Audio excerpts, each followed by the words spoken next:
There are hair mistakes that do not look dramatic. They do not ruin your haircut. They do not make you look bad. But they can quietly make your face look heavier, flatter, more tired, or older than it really is. And the frustrating part is that many of these habits feel completely normal. You may have been doing them for years. Today I'm showing you 7 hair mistakes women over 60 should stop making, and exactly what to do instead. And stay with me until number 2, because that one is incredibly common with fine or thinning hair, and many women accidentally make it worse while trying to create more volume. Let's begin.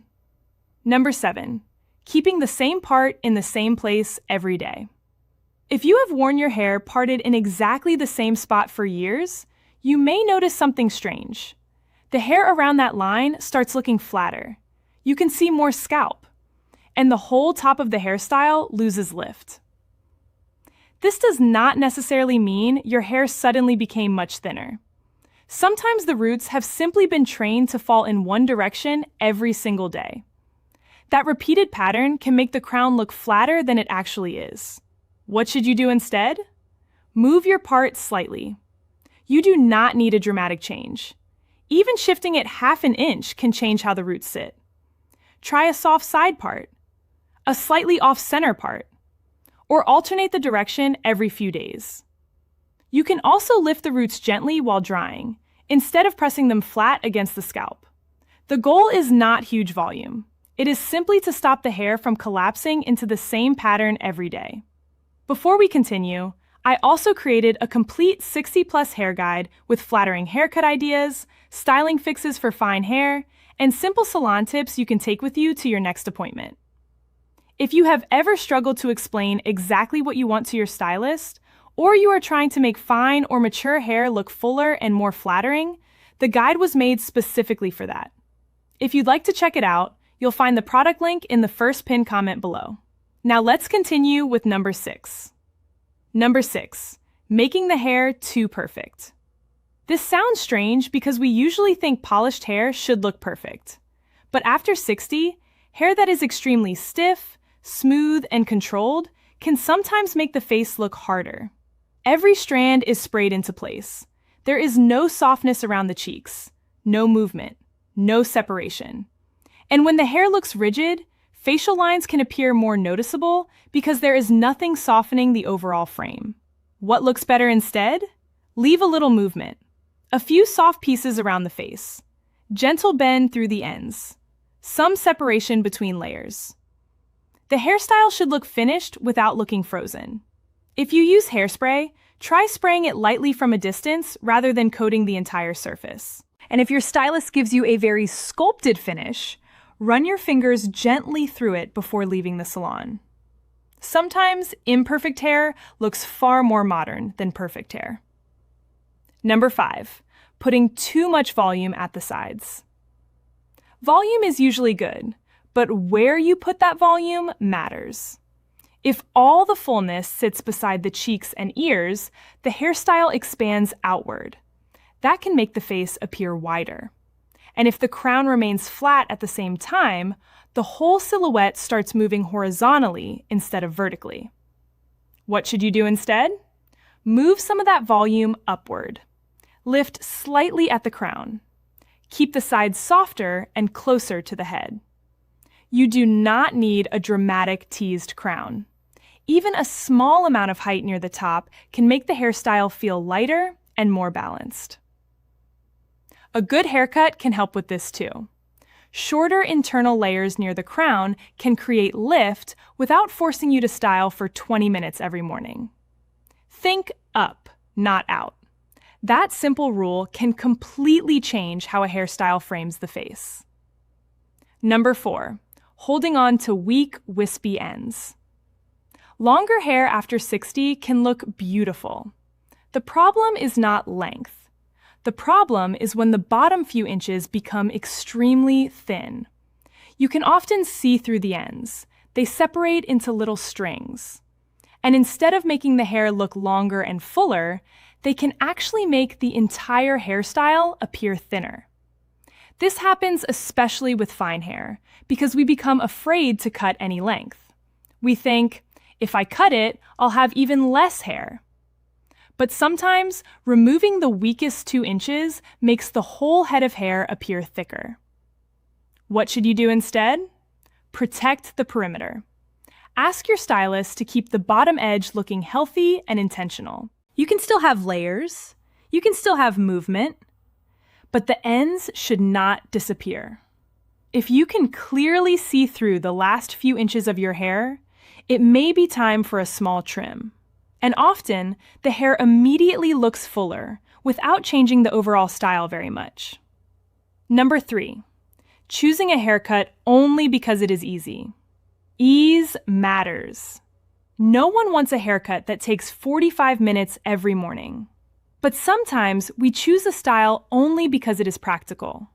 Wash it, brush it, done. And practicality becomes the only goal. That is when haircuts can start looking very round, very uniform, or disconnected from the face. What should you look for instead? A haircut that is easy and has shape. That might mean a slightly tapered neckline, a little crown lift, soft pieces around the cheekbones, a side-swept fringe, or a cleaner line around the jaw. These details often require almost no additional styling. They come from the haircut itself. So instead of asking your stylist, what is easiest?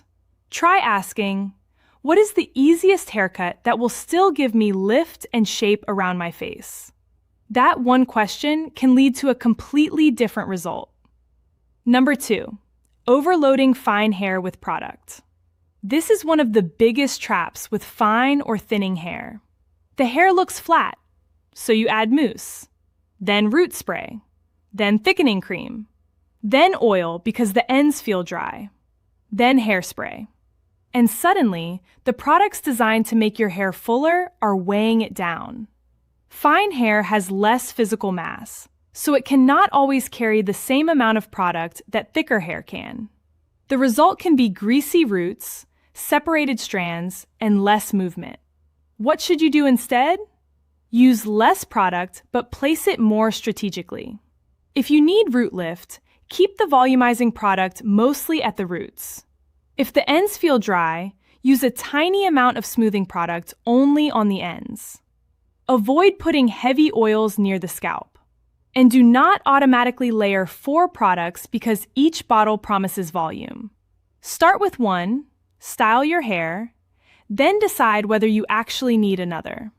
A good rule for fine hair is, use the minimum amount of product that gives you the result you want. More product does not mean more volume. Very often, it means less. Number 1, ignoring the hair around your face. You can have the right length, the right color, the right amount of volume, and still feel like something is missing. Very often, the problem is the hair directly around the face. Those first few pieces near the forehead, temples, cheekbones, and jaw have enormous influence on how the hairstyle looks. If they fall straight down with no intention, the face can look longer or heavier. If they are too short, they can feel disconnected. If everything is swept away from the face, you may lose softness. What should you do instead? Use those front pieces strategically. A soft side fringe can draw attention toward the eyes. A face framing layer near the cheekbone can create movement. A gentle curve near the jaw can soften the lower face. The exact placement depends on your face shape and haircut, but the principle is universal. The front of the haircut should have a purpose. This is why 2 women can have almost the same haircut and one looks much more flattering.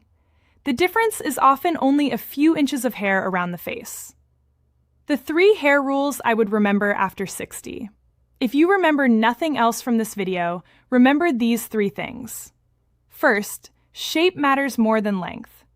Short hair can look aging, long hair can look aging, and both can look incredibly flattering. The difference is usually shape. Second, movement is your friend.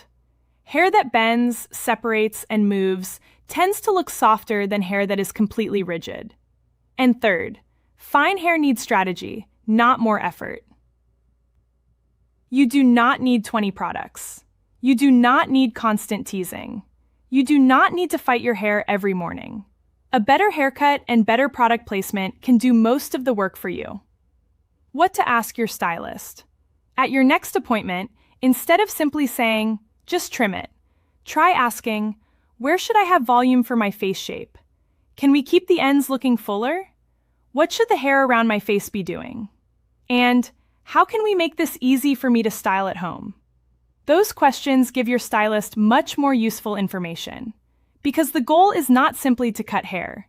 It is to create a shape you can actually maintain. Final thought. The best hairstyle after 60 is not necessarily the trendiest one, and it is not necessarily the shortest one.